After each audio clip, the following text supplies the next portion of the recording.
क्या आपने कभी सोचा है कि इतनी पूजा पाठ के बाद भी कुछ घरों में खुशियां क्यों नहीं टिकती हैं?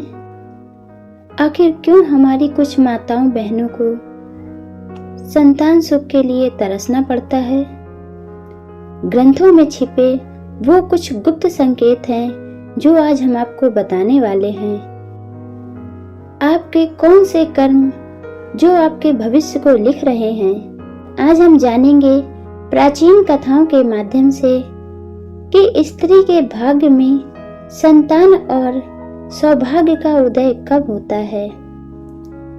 तो इस वीडियो को पूरा देखिए, क्योंकि आज आपकी हर शंका का समाधान अंत में होने वाला है। दोस्तों, एक समय की बात है, जगत जननी माता लक्ष्मी पृथ्वी लोक पर भ्रमण कर रही थी। उन्होंने देखा कि धरती पर चारों तरफ हाहाकार मचा है। सबसे ज्यादा स्त्रियां दुखी हैं। कोई सूनी गोद के कारण विलाप कर रही थी, तो कोई पुत्र प्राप्ति के लिए दर दर की ठोकरें खा रही थी। यह दृश्य देखकर करुणा की सागर माता लक्ष्मी का हृदय पसीज गया। वे तुरंत क्षीर सागर में भगवान विष्णु के समक्ष पहुंची और व्याकुलता के साथ कहती हैं, हे स्वामी, पृथ्वी पर स्त्रियों का कष्ट अब मुझसे देखा नहीं जाता। आखिर उनके भाग्य में यह दुख क्यों लिखा गया है? किस अपराध के कारण एक स्त्री को संतान सुख से वंचित रहना पड़ता है? और वह कौन सा मार्ग है जिसे अपनाकर कोई भी स्त्री अपना सोया हुआ सौभाग्य जगा सकती है?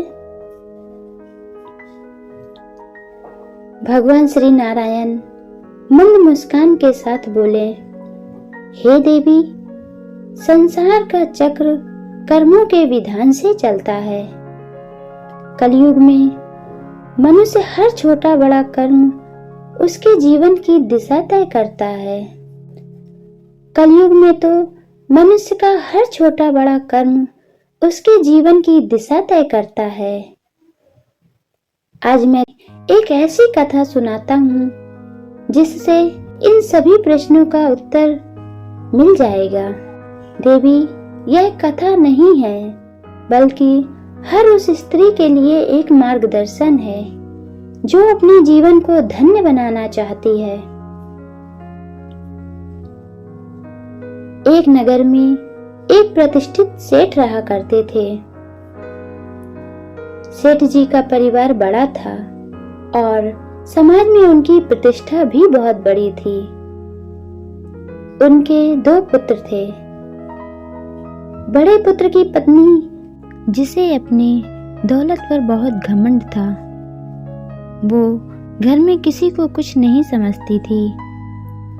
वहीं छोटे पुत्र की पत्नी, जिसका नाम राधिका था,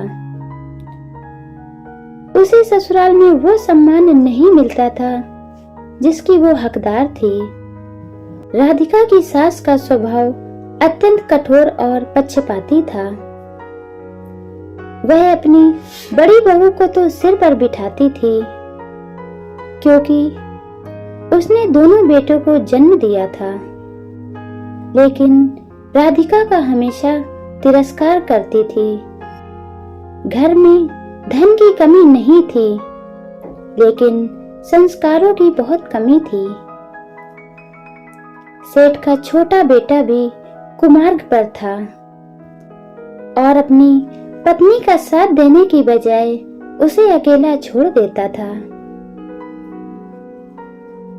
यहीं से शुरू होता है कर्मों का वह अटूट खेल जो आगे चलकर इस परिवार की दिशा बदलने वाला था। एक दोपहर की बात है, राधिका घर में अकेली कार्य कर रही थी। तभी द्वार पर एक तेजस्वी साधु महाराज पधारे। उन्होंने भिक्षा की पुकार लगाई। राधिका, जो स्वयं भूखी थी और अपनी सांस के डर से कांप रही थी। फिर भी वह अपनी करुणा को रोक न सकी। उसने साधु महाराज को सादर प्रणाम किया और उन्हें भोजन कराया। भोजन ग्रहण करने के बाद उन्होंने राधिका के सिर पर हाथ रखा और कहा, बेटी, तेरा हृदय सोने के जैसा है। आने वाला समय तेरे लिए बहुत कठिन होगा, लेकिन तेरी यही सेवा भावना तुझे परम सुख का आनंद लाएगी, जो बड़े बड़े धनवानों को भी नसीब नहीं होता है। उसी समय राधिका की सास वहां आ जाती है। साधु महाराज को घर में देखकर वह आग बबूला हो उठी। उसने न केवल राधिका को अपशब्द कहा, बल्कि उन साधु महाराज का भी अपमान कर दिया और उन्हें घर से बाहर निकाल दिया। साधु महाराज ने जाते जाते एक ऐसी बात कही, अहंकार और लालच की अग्नि में जो जलता है वह अपने साथ अपनी आने वाली पीढ़ियों का भी भाग्य जला देता है।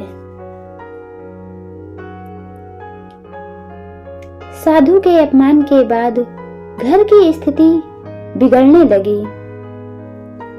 राधिका जब भी गर्भवती होती, उसकी सास के मन में केवल एक ही चिंता रहती, पुत्र होगा या पुत्री।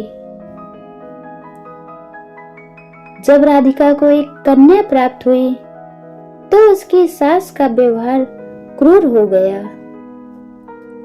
उसने राधिका को कुलच्छनी तक कह डाला।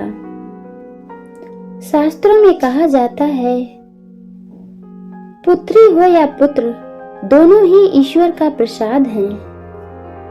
लेकिन उस घर में लक्ष्मी स्वरूपा कन्या का अपमान हुआ। जिस घर में कन्या का तिरस्कार होता है, वहां से साक्षात मां लक्ष्मी नाराज होकर चली जाती हैं।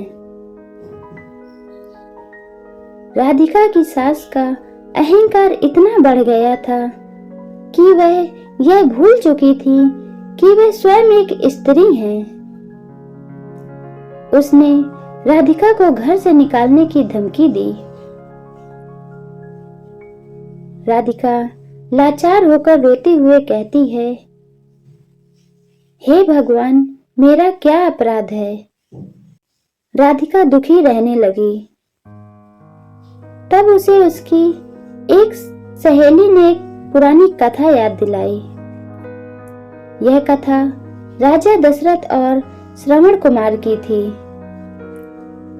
भगवान विष्णु ने भी लक्ष्मी जी को यही समझाया था कि संतान का सुख केवल भाग्य से नहीं, बल्कि पिछले कर्मों के हिसाब से मिलता है।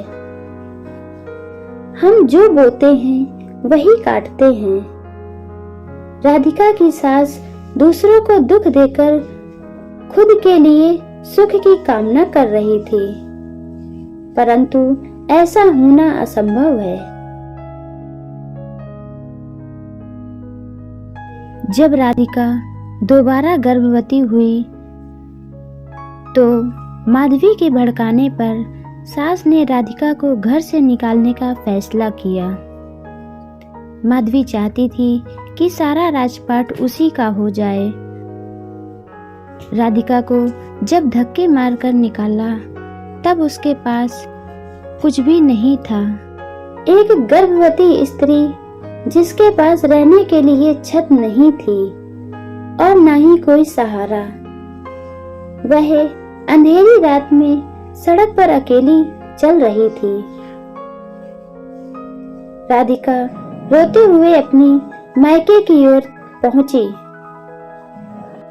रास्ते में उसे वही साधु महाराज फिर से मिले। अकेला देखकर उन्होंने कहा, पुत्री, विचलित मत हो। आज जो तेरे साथ हो रहा है वह तेरे पिछले जन्मों के ऋण का अंत है। जब बर्तन पूरी तरह खाली नहीं होता, उसमें अमृत नहीं भरा जा सकता। तेरा धैर्य ही तेरी सबसे बड़ी शक्ति बनेगा।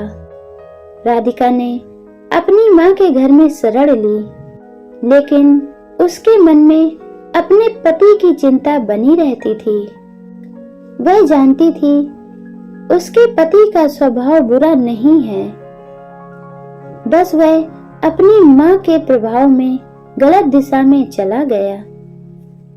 इधर ससुराल में राधिका के जाने के बाद घर की बरकत जैसे गायब हो गई थी। सास का लालच अब 7वें आसमान पर था। उसे पता चला कि उस गुफा में जहां साधु महाराज रहते थे, वहां बहुत सारा सोना छिपा हुआ है। दोस्तों, लालच इंसान की बुद्धि हर लेता है। उसने सोचा यदि वह सोना उसको मिल जाए तो उसे किसी बेटे या बहू की जरूरत नहीं रहेगी। वह चुपके से जंगल की उस खौफनाक गुफा में निकल पड़ी। लेकिन शास्त्रों में वर्णन है, लोभा पापस्य कारणम, यानी लालच ही पाप का मूल है। गुफा में सोना तो था, लेकिन वहां लुटेरों का भी डेरा था।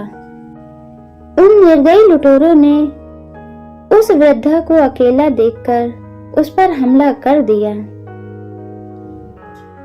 अंत में जिस सोने के पीछे वह भागी थी, वही उसकी मृत्यु का कारण बना। राधिका की सास की मृत्यु के साथ ही उस घर का अहंकार भी ढह गया। जब यह दुखद समाचार घर में पहुंचा तो राधिका का पति पूरी तरह टूट गया। उसे अपनी मां की मृत्यु का शोक तो था ही, लेकिन उससे बड़ा बोझ उसे अपनी पत्नी के साथ किए गए अन्याय का लग रहा था। वह दिन रात राधिका की याद में तड़पने लगा। इसी मानसिक तनाव और ग्लानि के कारण उसे गंभीर रोगों ने घेर लिया। उसका आधा शरीर सुन्न पड़ गया। वह बिस्तर से लग गया। दोस्तों, जब हम किसी निर्दोष को रुलाते हैं तो उसकी आह हमारे भाग्य को काट देती है। राधिका के पति के साथ भी कुछ ऐसा ही हुआ।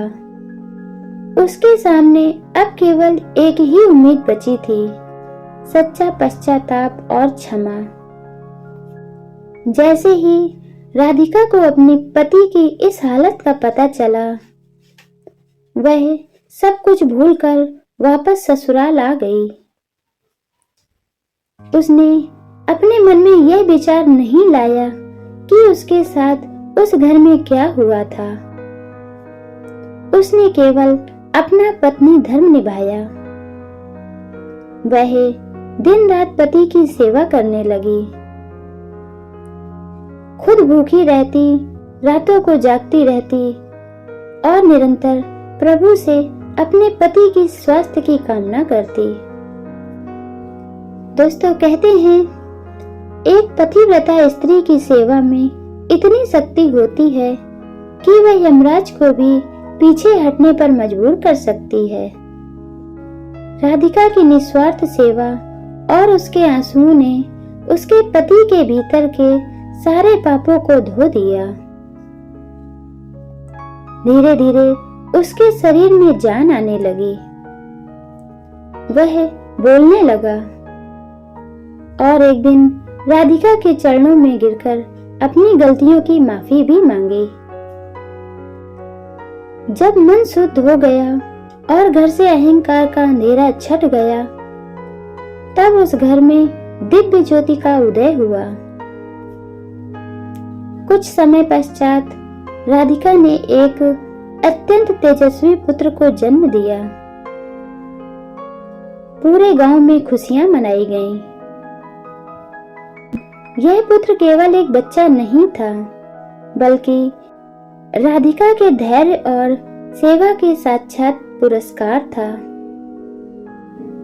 भगवान विष्णु माता लक्ष्मी को समझाते हैं, हे देवी, जिस घर में स्त्री का अपमान होता है वहां संतान केवल कष्ट देने के लिए आती है और वह स्वयं धर्म के मार्ग पर चलती है, वहां उत्तम संतान का जन्म होता है।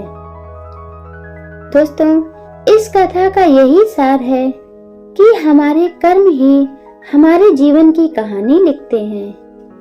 यदि आप संतान सुख चाहती हैं या अपने घर में सुख, समृद्धि और शांति चाहती हैं, तो सबसे पहले अपने भीतर के लालच और अहंकार को त्याग दीजिए।